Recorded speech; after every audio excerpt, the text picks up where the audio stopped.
안녕하세요. 정치권의 복잡한 현안을 시원하게 풀어드리는 정치펀치 배성규입니다. 안녕하세요. 정치펀치 배소빈입니다. 여당은 리더십 논란으로 야당은 돈봉투 의혹으로 정치권은 바람잘 날이 없습니다. 네, 여야 모두의 쓴소리를 던지면서 아주 국민들한테 화끈한 사이다 느낌을 주고 계시죠. 윤희숙 전 의원님 모시고 얘기 나눠보겠습니다. 네, 안녕하세요. 안녕하십니까? 안녕하세요. 네. 오랜만입니다. 네, 저희 오랜만에 보셨는데 네. 그동안 잘 지내셨죠? 네, 제가 우리 유튜브 때문에 그렇죠. 우리 유튜브를 어느 정도 좀 올리느라고 네. 바깥에 안 나왔는데 네. 오늘 굉장히 오랜만에 네. 네. 네. 그래서 이제 이 의원님 하신 뭐 정말 당당하게 그리고 옳은 소리 곳곳에 탁탁 집어주는 걸로 유명하신데 네. 이번에 임대차 3법에 대해서 아주 쓴소리를 하셨어요. 그래서 더불어민주당과 정의당이 임대차 3법을 강행해서 결국 그 전세 대란을 일으켜놓고 네. 지금 와서 국가가 보상해주자. 이게 말이 되냐? 그러니까 당신들이 잘못했으니 당사 팔고 세비 몰수해서 네. 내라 이렇게 하셨죠.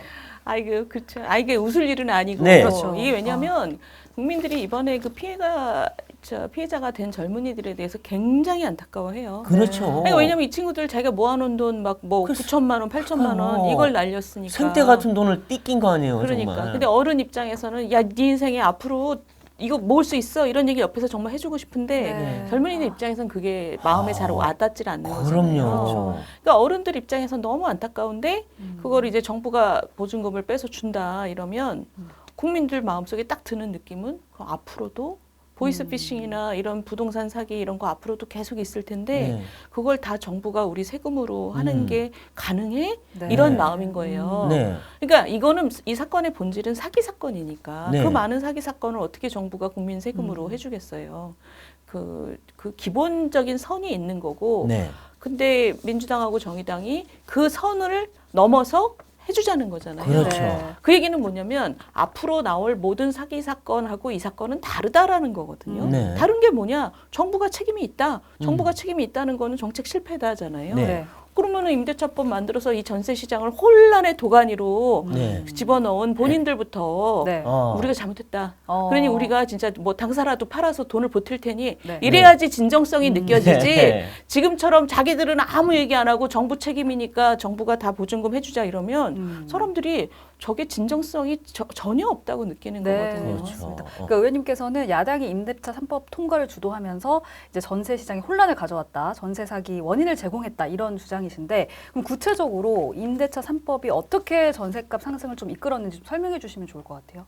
이거를 사람들은 어떻게 생각하냐면 네. 2년마다 사람이 네. 바뀌는데 4년을 살게 네. 해줬기 때문에 갱신 청구권 때문에 네. 이거 4년치를 한꺼번에 올려서 많이 올랐다 이렇게 생각하시는 분들이 많아요. 그런 측면도 있지만 제가 그 당시에 이걸 보니까 사람들의 두려움이 생겼던 거예요. 이게 지금 2년 동안 하고 나면 서로 파트너를 바꾸는 기회가 있었는데 그때도 이미 평균 전세 기간은 3년이었어요. 네. 대부분은 다 갱신을 했어요. 근데 이거를 정부가 강제로 네. 한다는데 사람들이 굉장히 무서웠죠. 그러니까 그렇죠. 가격을 미리 올리는 것도 있고 이거를 무조건 어떤 사람이 들어오든 무조건 안고 가야 돼 이것도 있고 네. 그다음에 그 안에 보면 집을 가진 임대인을 죄인 취급해요. 법안이. 그렇죠. 그렇죠. 맞아요. 뭐 나중에 내보내놓고 본인이 산다 그러고 안 살면 뭐 고발할 수 있게 하고 감시할 수 네. 있게 하고 법안 내용을 보면 집을 가진 사람은 나쁜 사람이고 의도가 나쁜 그리고 들어가는 사람은 굉장히 불쌍한 사람 이런 식으로 법안이 만들어져 있어요. 네. 네. 근데 우리는 사실 각각의 직장인의 학교 때문에 지금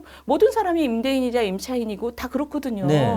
이거를 뭐 아주 위에 사람 아래 사람 이렇게 가릴 수는 없어요. 네. 네. 그래서 저는 그 당시에 그 전세 시장의 혼란은 그 법을 만든 사람의 굉장히 그 이념적인 지향 때문에 왔다고 느껴요.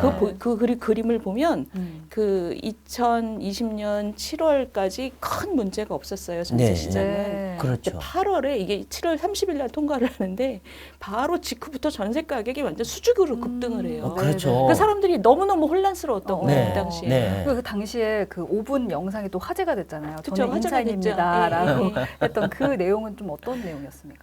어떤 내용이었냐고요? 네. 그때 좀 강력하게 비판하신 걸로 알고 제가 있는데 그때 강력하게 비판한 거는 네. 모든 법을 잘못 만들 수도 있고 이게 부작용이 있을 수도 있고 없을 수도 있고 근데 내가 볼 때는 전문가 눈에 볼 때는 이 법은 굉장히 위험한 조항이 굉장히 많다. 근데 그렇죠. 위험한 법들도 만들 수는 있는데 최선은 다해야 된다 적어도. 네. 네. 근데 그때 그게 부동산 뭐 모든 건 다 투기꾼 때문이야 이러면서 누군가를 자꾸 욕을 하고 싶어서 만든 법들 중에 하나예요. 이게. 네네네. 그래서 그 당시 그거를 다 그냥 저 청와대에서 문재인 청와대에서 이거를 7월 말까지 무조건 통과시키라고 오더가 내려왔어요. 아. 그래서 제대로 된 심사도 검토를 안 하고. 안 했어요. 그러니까. 이걸 하나하나 보고 이게 어떤 부작용이 나올지를 이렇게 검토하고 네. 지나가야 되는데 관련 법들이 뭐 세금 엄청 올리는 법, 이거 뭐 갱신 청구권 법, 뭐 이 모든 법들이 그때 한 며칠 동안 각 상임위에서 게릴라처럼 네네. 심지어는 찬성하는 사람 일어나세요. 그래서 일어나서 이렇게 하는 것도 있었고 아. 내가 너무 기가 막히더라고요. 아하. 그래서 제가 그때 너무 화가 났던 거죠. 그렇죠, 그렇죠. 그러니까 열심히 들여다보고 잘못된 법을 만들 수도 있지만 네. 적어도 거기까지는 최선을 다하는 네. 게 입법자들이어야 되는데 이렇게 부작용이 너무나 뻔한 법을 어떻게 이렇게 검토도 안 하고 청와대에서 시킨다고 그렇죠. 7월 말까지 통과시키라고 그러니까 이 보면 문재인 정부가 이 부동산 정책을 이념적으로 접근해서 그러니까 이게 수요 공급에 의해서 이것도 기본적으로 움직이는 건데 그거는 무시하고 야 무조건 규제하고 세금 때려. 근데 그러니까 집값이 여기서 폭등하고 그러니까 그걸 막으려고 또 막 맞아요. 임대차법 해가지고 맞아요. 야 이거 다 임대인들이 잘못이야. 해갖고 또 거기다 또 맞아요. 때리고. 그러니까 그때 스토리는 이거예요. 다 그 공급이 모자랐거든요. 공급이 모자라서 이게 가격이 뛰니까 아파트 가격이 뛰니까 이거를 세금을 엄청 때리면 된다. 그렇죠. 왜냐하면 이건 공급에 아무 문제가 없고 김현미 장관 첫 일성이 그거였잖아요. 네. 이건 투기꾼 때문이다. 아무 근거 그러니까요. 없이. 그러니까 투기꾼 때문이니까 세금을 엄청 올려야 된다. 근데 사람들이 세금을 그렇게 많이 올리면 그 새 들어 사는 사람한테 부담이 전가될 텐데요. 그렇죠. 그랬더니 이 법을 같이 만든 거예요. 네.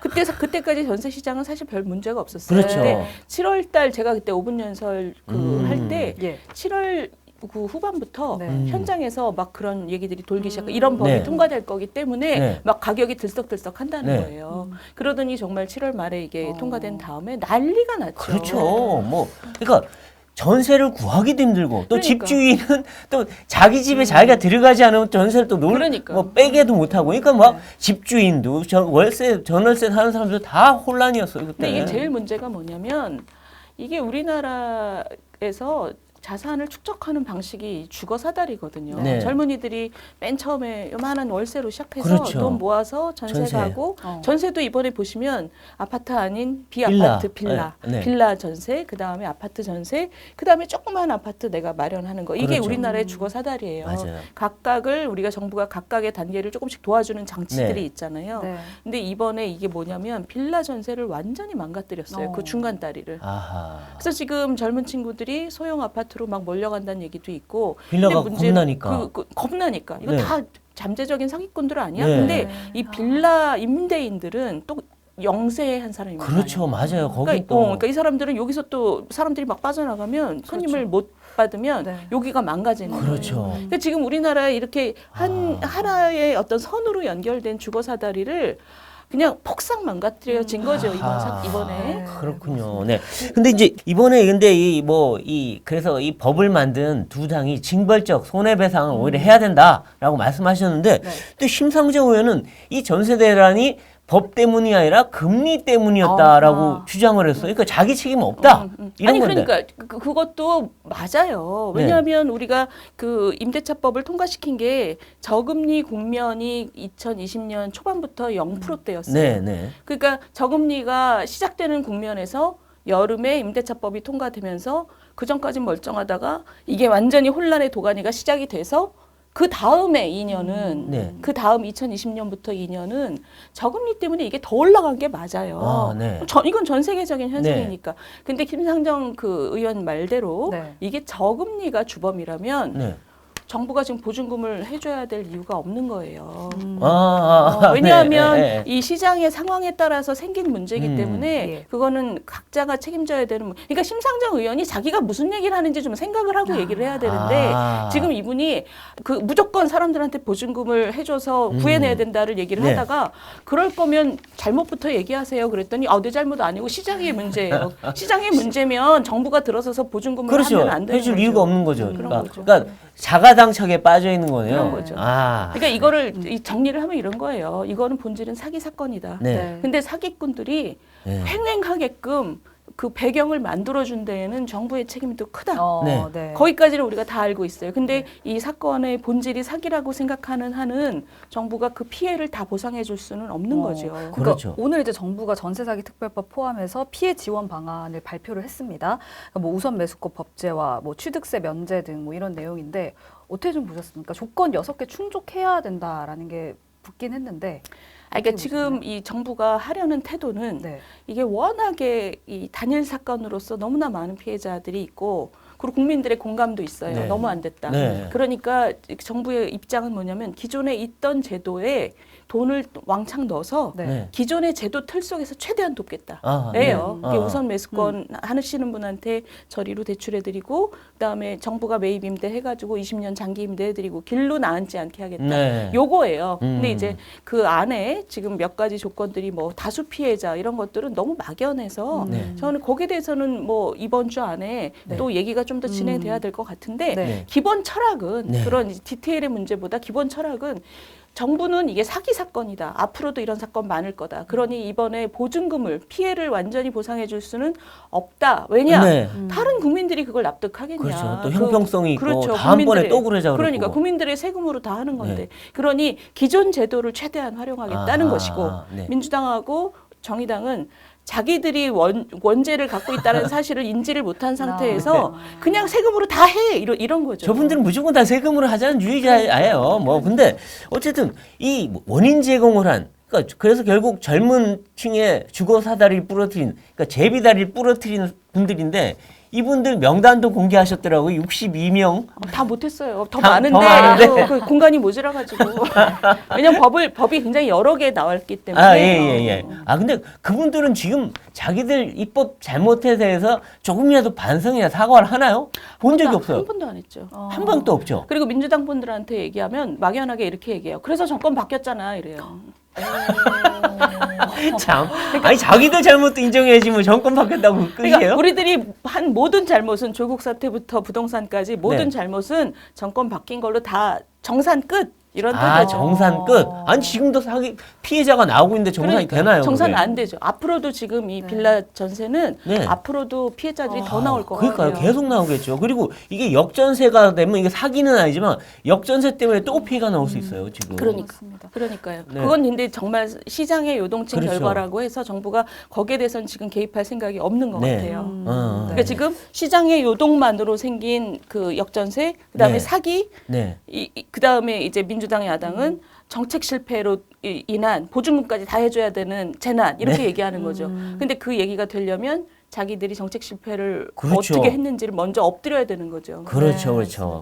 그리고 이제 의원님께서 지금 이제 또 하나 얘기하고 계신 게 네. 있는데 예비 타당성 조사 면제. 이건 이제 총선용이다. 결국 의원들이 자기 지역에 선심성 사업하려고 예타 면제시키고 싹 자기들 이제 그 총선을 이용해 먹으려고 한다. 이런 의미인데 네. 이분들 근데 이 예타 면제 시켜놓고 외유까지 가셨어요. 아 그래요? 네. 독일, 스페인 뭐 좋은데 다 가시더라고 유럽에. 예, 그 뉴스 봤어요. 네, 예. 기재위 위원들. 예. 그래서 원내대표께서 스탑 시켰잖아요. 참, 이거 보류해라. 왜냐하면 그 신문들이 지금 네. 굉장히 여론이 안 좋았어요 여기에 네. 대해서. 그래서 원내대표께서 저 예타 이거 올리는 거를 좀 네. 중단해라. 네. 그래서 사실 그 600억 그러니까 500억에서 1000억으로 올리는 거니까 네. 제일 먼저 타격을 받는 건 600억 그러니까 500억에서 1000억 사이에 네. 계획된 네. 거잖아요. 그게 이제 뭐 지금 충남지사님이 막 저 욕하고 있는 거기가 이제 서산공항이 물려 있거든요. 그래요. 그래서 서산공항 같은 경우에 이게 1000억으로 올린 다음에 재빨리 하려고 그랬는데 원내대표가 스탑시키는 바람에 네. 어젠가 그 지역 신문을 보니까 네. 그걸 500억 밑으로 규모를 줄이는 방안을 그렇군요. 그렇게 좀 진행이 되고. 여러 가지 방안을 하고 계시네요. 아니 근데 이제 예타 조사 면제를 두고 홍준표 시장이랑도 굉장히 좀 아. 거칠게 설전이 오가지 않았습니까? 아니, 그러니까 홍준표 시장께서는 갑자기 급발진을 하셨는데 네. 본인하고 아무 상관이 없어요. 아, 그분은 지금 네. 그 대구 공항 때문에 급발진하셨는데 네. 그거는 뭐 사업비가 10몇 조니까 그러니까요. 한 14조인가 그래서 이 500억에서 1000억까지 갖고 우리가 거의 얘기하고 아예 하고 대상도 아무 아니네. 상관이 아니에요. 네. 근데 그분은 그냥 지뢰. 지뢰. 본인들이 아. 지금 굉장히 중앙에 돈을 많이 끌어와서 공항을 만들 생각을 하니까 그래서 제가 이분이 왜 갑자기 이렇게 네. 급발진을 하지 그랬더니 네. 그 내용을 보니까 예. 아 이분들이 급발진하게도 됐다. 왜냐하면 네. 모든 신경이 지금 오늘 신문에 났잖아요. 네. 그거 통과시킨 거 자축하느라고 네. 공무원 골프 대회를 열어서 뭐 네. 지금 뭐 이번 주말에 다음 주말인가 골프 대회 연다는 거잖아요. 아, 아니, 포상도 했고 아, 골프 네. 대회도 하고. 아니 근데 그때 공개 토론까지 하자 이렇게 하셨는데 좀 어떻게 마무리가 됐나요? 그때. 그러니까 본인이 막 예비 타당성 조사에 대해서 엄청 전문성이 있는 사람이고 제가 전문성이 하나도 없는 사람처럼 얘기를 네. 하셔서 그러시면 우리 공개 토론 할까요? 그랬더니 네. 그다음부터 말씀이 없으세요. 뭐 정치인들이 그렇죠. 뭐 일단 화내놓고 끝 하는데. 아니 근데 말씀이 없으신 대신에 예. 그 옆에서 다른 분들이 지금 계속 나오셔서 경북도지사님, 뭐 대구의 국회의원님 뭐 해서 지금 뭐 다 나오셔서 이걸 같이 손잡고 한 거는 대구하고 광주잖아요. 이번에 네, 달빛 네. 동맹이라 네. 해서 그 이재명 대표가 그런 아이디어를 냈대요. 음. 그 당정 협의회를 하면서 광주시에서 광주 공항 좀 해결해 달라 그랬더니 네. 이거는 대구랑 손잡으면 된다고. 이재명 씨가 머리가 다 그렇죠, 그렇죠. 대구랑 손잡으면 광주에 대해서 아무도 별말 안 할 거라고. 그래서 그게 사실 지금 딱 통한 거죠. 대구하고 그러네요. 광주가 동시에 특별법을 통과시켜서 예타 면제 받고 뭔가 많은 지원을 받게 돼 있어요. 그러니까 느낌은 부산, 대구, 광주가 다 손잡은 것 같은데요? 아니에요. 아니에요? 그게 아닌 게 겉으로 우리 국민들 전체로 볼 때는 그런 모양인데 지금 대구공항 때문에 가덕도 공항을 추진하는 분들은 자원이 이쪽으로 밀릴 테니까 굉장히 또 반대하는 거죠. 또 그런 면도 있어요. 그리고 이게 원래 네. 영남의 그 동남권 공항이라 그래서 원래 큰 공항을 하나 만드는 하나 만들기로 거였어요. 했었던 거죠. 네. 그래서 박근혜 정부 때 5개 시도지사를 불러서 그 세계에서 제일 유명한 컨설팅 회사한테 이거를 용역을 맡기면서 네. 이 결과에 승복하겠다라는 서명을 다 받았어요. 네. 그래서 나중에 딱 나왔는데 이거는 이 완전히 그 콜럼버스의 달걀처럼 네. 새로 짓는 것보다 기존에 있는 김해공항의 활주로를 좀 털면 되겠는데요. 아. 이런 거예요. 근데 5 그 시도지사가 다 서명을 해놓고 네. 다 갈라진 거죠 지금. 가덕도를 저 밑에 가서 지으니까 이제 대구에서 그렇죠. 멀어졌잖아요. 그러니까 대구에서도 짓고. 그러니까 이게 지금 모든 이 얘기가 뭐냐면 광주, 네. 그다음에 뭐 새만금공항, 이 네. 오만 공항들이 지금 공항 시대예요. 그러니까요. 새만금공항, 광주공항, 대구공항, 가덕도공항, 뭐 지금 그 충남지사님이 얘기하시는 서산공항은 상대적으로 요만한 공항인데 이게 건설비하고 운영비를 다 중앙에서 대거든요. 그러니까 지역은 돈을 전혀 대질 않아요. 적자가 아무리 나도 상관이 없어요. 네. 그러니까 무조건 짓고 보자는 거예요. 자기 돈 나가게 되면 자기 돈 안 나가니까. 안 나가니까. 그러니까 근데 예전에는 이게 우리가 참. 막 발전하고 나라가 규모가 커질 때는 네. 이게 뭐 크게 잘못이라고 별로 생각을 안 했어요. 근데 네. 이제는 나라가 성장이 정체되고 네. 젊은 인구도 사람들 뭐, 앞으로 네. 세금 낼 게 어깨가 막 그렇죠. 부러지는데 아직도 이렇게 무조건 우리 공항 크게 질 거야. 그래서 십몇 조씩 네. 공항을 이렇게 막 하면 이게 다 세금이잖아요. 그러니까요. 그리고 우리나라는 이제 재정을 고령화와 함께 재정을 굉장히 잘 써야 되는 나라예요. 그렇죠. 그리고 젊은이들의 좋은 일자리가 이제 점점 줄어들고 네. 있고 네. 지금 이런 상황에서 예전에 하던 방식을 그대로 하는 거는 그리고 예전에 하던 방식도 아니야. 지금은 네. 정치가 더 악화돼가지고 그렇죠. 이 뭐 무조건 예타 면제 이런 식으로 가잖아요. 네. 그러니까 이게 우리나라가 굉장히 좀 깊이 생각해봐야 될 부분이에요. 네. 지금 네. 저 새만금 문재인 정부 때 새만금 그때부터 시작한 거죠. 사실은 예타 면제 이래가지고 새만금 공항은 바로 1km 옆에 군산공항이 있었어요. 글쎄 말이에요. 그리고 군산공항도 너무 장사가 안 되는 그렇죠. 거였어요. 근데 그분들의 생각은 새만금 지역이 활성화가 안 되니까 공항을 지으면 국제공항을 크게 지으면 활성화가 될 거야. 그래서 예타 면제를 시켜서 한 1조 가까운 돈을 거기에 넣겠다고 지금 계획이 네. 돼 있어요. 네. 문재인 정부 2019년에 그게 시작했고 그다음에 문재인 정부 말기에 이제 가덕도 그다음에 네. 지금 이 정부 시작하자마자 대구와 광주공항 네. 그러니까 이런 식으로 가면서 모든 사람의 그 주장은 네. 공항이 생기면 우리 지역이 활성화될 거야. 근데 사실 아니거든요. 아니죠. 고추 말리고 있잖아요. 아니 지금 이렇게 많이 지으면 기존에 있던 공항들도 되게 어려워지는 것이고 그러니까요. 그걸 떠나서 우리가 그러니까 저는 이거 굉장히 분명하게 생각해봐야 되는 게 뭐냐면 네. 재정도 문제고 젊은이들의 부담도 문제지만 우리나라가 지금 수도권 단극 체제인 것도 맞아요. 네. 지방 소멸이잖아요. 네. 그러니까 이 얘기는 뭐냐면 앞으로 젊은이들이 굉장히 억울하겠지만 수도권에서 창출된 많은 재원이 지방으로 가야 되는 거는 맞아요. 네. 그러지 않으면 나라가 지속하기 네. 어려워요. 그런데 그럴수록 그것이 설득력이 있어야죠. 그렇죠. 이게 대구나 광주나 부산을 정말 활성화시키기 위한 좋은 프로젝트에 네. 예. 그 돈이 가서 효과가 있어야지 젊은이들이 그래 좋아 이렇게 네. 되는 거죠. 예를 들면 정말 저는 이럴 것 같아요. 그 경북 지역에 있는 좋은 학교들 예전에 좋았는데 지금 굉장히 퇴락하고 있는 네. 학교들, 네. 대학들을 네. 어떻게 다시 살리고 네. 그리고 젊은이들의 좋은 아이디어로 그 지역이 정말 매력 있는 지역이 돼서 뭔가 창업이나 멋있는 거리나 네. 매력 있는 도시가 되게 하는데 이 돈이 들어간다 그러면 나는 젊은이들이 공감할 것 같아요. 네. 근데 이게- 이건 정말 게으른 생각이에요. 그러니까 공항 하나 짓는다고 되겠어요. 그게. KTX 대구 통과하게 돼서 대구는 사람들이 더 빠져나갔어요. 어. 병원이나 쇼핑을 다 서울로 올라가서. 네.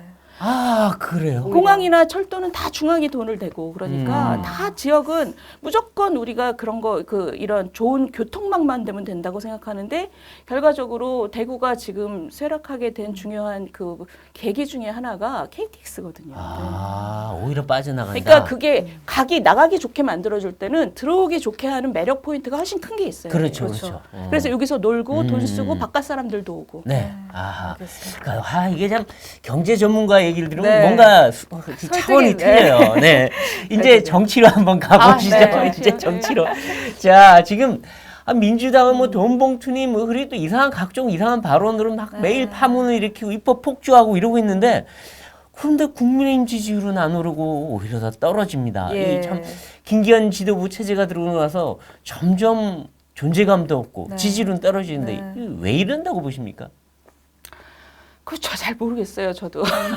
답답한데 네. 일단은 지금 존재감이 없다는 말씀이 당이 뭔가 더 높은 권력만 다들 쳐다보고 있다는 느낌을 국민들한테 주고 있어요. 아, 그러니까 물론 대통령실하고 협조하고 대통령실을 잘 보좌해야 되는 건 맞는데 네. 당의 스토리가 지금 안 보이잖아요. 아, 그러니까 용산만 바라보고 계신다 그렇죠. 이런 느낌이다. 그래서 당이 지금 국민의힘이 뭐를 국민들한테 얘기하고자 하는 게 무엇이냐가 그게 잘 안 나와요. 그렇죠, 맞아요. 그리고 국민의힘의 지지율은 저는 용산의 지지율하고 완전 떨어지지 않는다고 생각해요. 그러니까 그렇죠. 이 정권의 네.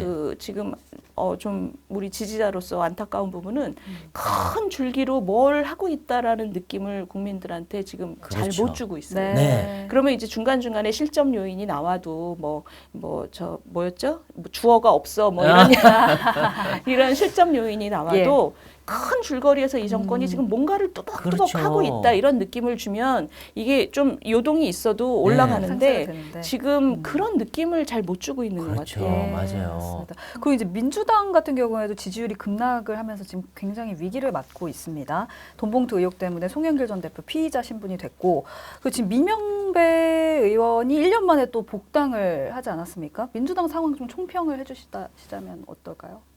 이게 진짜 민주당하고 국민의힘하고 서로가 서로의 등불인 관계인데 그죠? 저는 너무 서로가 놀랐어요. 희망이죠. 네. 전 너무 놀랐어요. 민영배 네. 씨, 네. 민영배 의원 복당한 거 보고. 이게 뭐냐면 지금 돈봉투 사건으로 지금 저당이 살 수 있을까 이런 거잖아요. 네. 근데 민영배라는 분을 복당을 시키려고 예정이 돼 있어도 지금 이런 사건 속에서는 무조건 밀어놔야 되는데 네.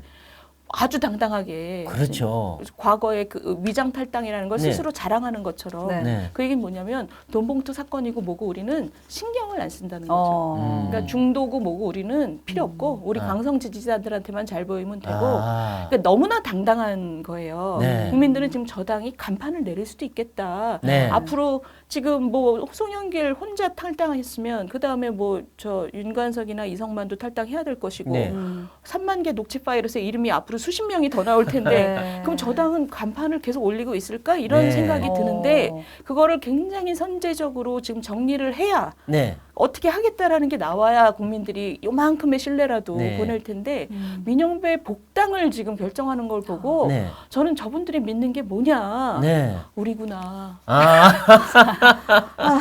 저 사람들이 저렇게 대담할 수 있는 게 우리구나 우리 국힘이 때문이구나 제대로 못하니까 저래도 버틴다. 우리 때문이구나 그래서 너무 좀 약간 뭐랄까 그 자괴감이 들더라고요. 네, 그렇죠, 그렇죠. 저 따위로 하는데 네. 그러니까요. 그것 때문에 우리가 지지율이 안 오른다 이런 차원이 아니라 네.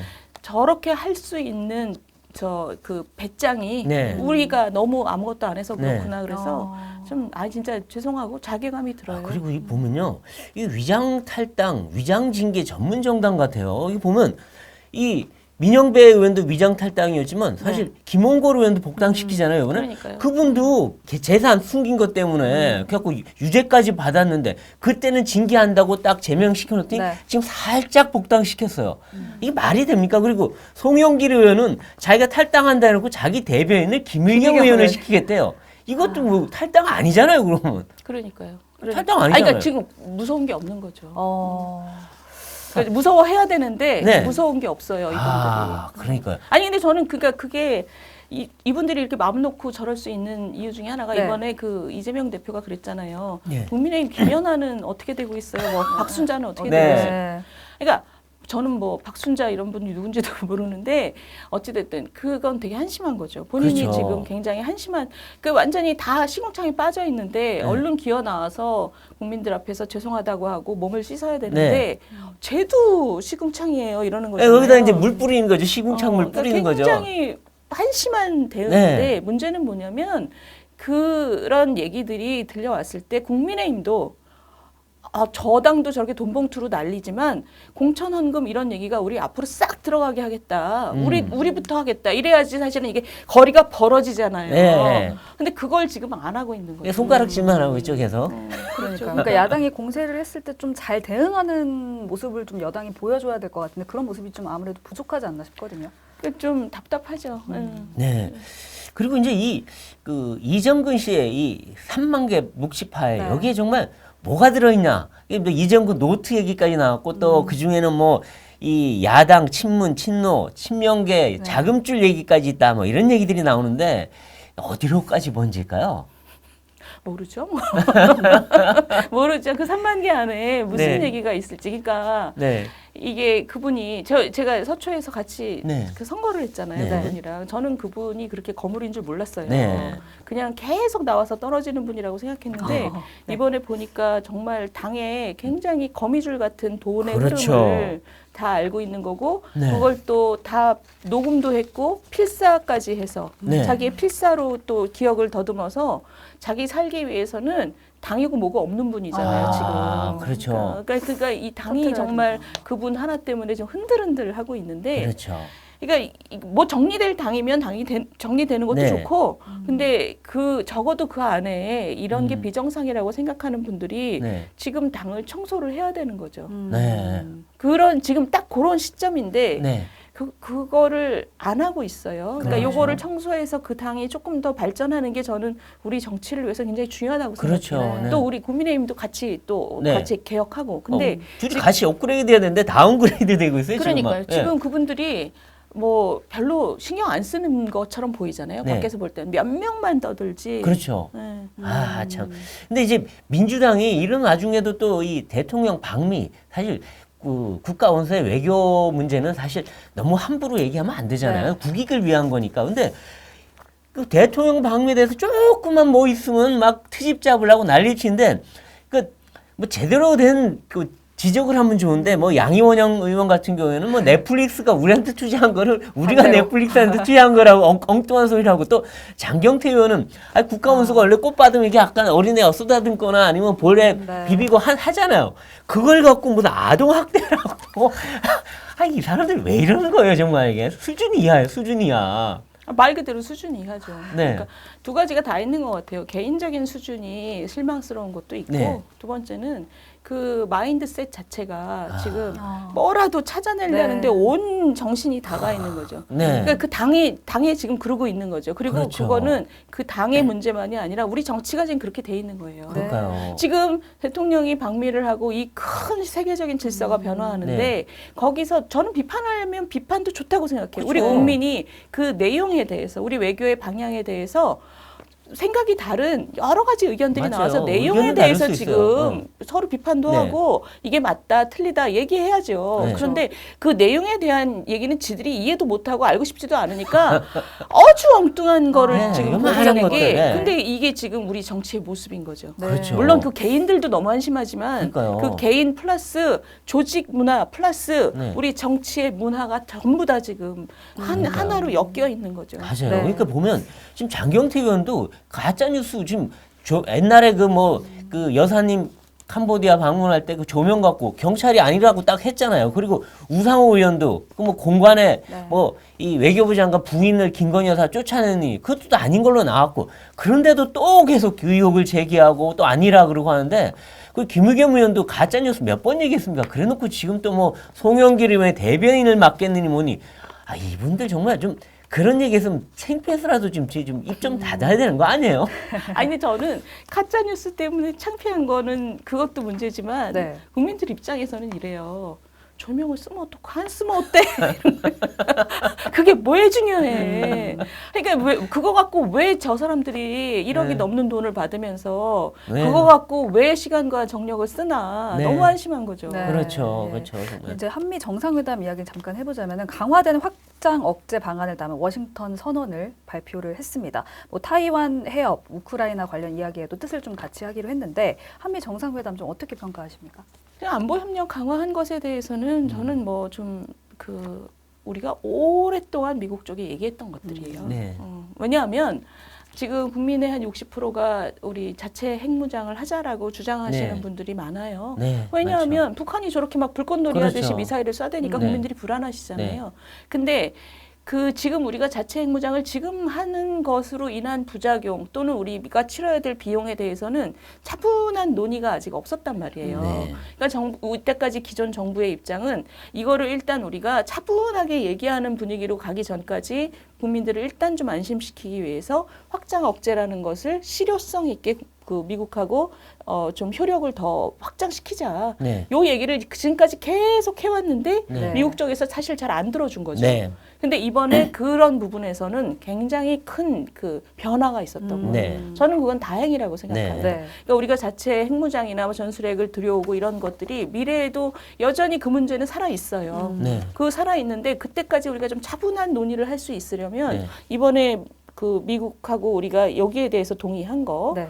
훨씬 더 같이 어떤 경우에 핵을 사용할 것이고 평소 때 우리 주변에 어떤 핵무기를 계속 왔다 갔다 하게 만들 것이고 이런 것에 대해서 우리 의견도 들어가게 하는 구조를 만들고 네. 이거는 저는 참 잘한 일이라고 생각해요. 아, 네. 예. 근데 이번에 보면 이제 한미가 이제 안보 동맹뿐만 아니라 기술 동맹, 네. 이제 경제 동맹까지 가자라고 네. 얘기했고 또 각종 뭐 MOU도 많이 맺고 해서 성과도 있는데 한 가지 불안한 점은 반도체나 배터리나 이런 거에 대해서 실질적으로 우리가 불이익 보는 걸 좀 감면 받았느냐 아니냐 네. 이게 좀 아직 명확하지는 않은 것 같아요.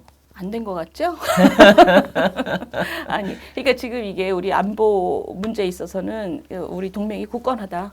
그것도 맞고, 네. 근데 경제 문제에 있어서는 미국의 가장 큰 그 목표이자 지향점은 중국을 견제하는 거잖아요. 네. 중국을 견제하기 위해서 이 많은 얘기들, 중국 쪽에 장비 들어가면 안 돼, 우리 기술 그쪽으로 넣으면 안 돼, 이런 거잖아요. 그러면 우리가 중간에서 굉장한 피해를 보는 구조란 말이에요, 네. 우리 기업이. 근데 그 피해들을 완전히 다 없애주세요라고 얘기를 해도 들어주지도 않아요. 그러니까 우리가 이번에 갔을 때도 뭐 IRA법에서 그 조항을 없애주세요라고 얘기하면 우리가 떼쓰는 것밖에 안 되고, 네. 그래서 우리가 그 계속 얘기했던 것이 우리 현대자동차는 뭐 조지아에다 공장을 지으니까 앞으로 네. 3년 있다가 지으니까 그 기간 동안이라도 좀 유예를 좀 해달라 이런 네. 식으로 우리가 갔던 거예요. 반도체법도 뭐 기술 그렇죠. 다 내놔라, 그러니까 그 장부 다 내놔라 그럴 때 우리도 기술 기업인데 어떻게 이걸 다 내놓냐? 그렇죠. 장부의 어떤 점만 봐라. 뭐 네. 이런 식으로 지금 굉장히 디테일한 교섭이 계속되고 네. 있는 거고 그 디테일한 교섭의 밑바닥에는 안보와 달리 네. 경제 문제, 기술 문제, 대중국 문제에 있어서는 미국과 우리의 이해가 갈라지는 부분이 분명히 있다라는 있죠. 것을 우리가 인식하고 네. 하나하나를 가지고 교섭하고 밀고 당기기를 앞으로 계속해야 되는 거죠. 아, 그렇군요. 그러니까 그거는 뭐 이번에 뭐가 들어갔냐 안 들어갔냐 이것만으로 완전히 우리가 네. 평가할 수 없는 부분이에요. 앞으로 아. 계속 가야 되는 부분이기 그렇죠. 때문에. 네. 네. 하여튼 우리가 이제 지금 뭐 이 세계 질서가 격변하고 있는 가운데 네. 우리 윤 대통령이 이제 미국 가서 뭔가 이 안보적으로도 경제적으로도 소기의 성과를 거둬와야 되는데 네. 그걸 응원하진 못할 망정 뒤에서 꼬투리 잡기, 트집 잡기, 가짜 뉴스 퍼뜨린 이런 거는 좀 없었으면 좋겠습니다. 네. 네, 오늘 정치펀치 여기서 마무리하겠습니다. 다음 이 시간에 더 화끈한 펀치로 돌아오겠습니다. 고맙습니다. 감사합니다. 감사합니다.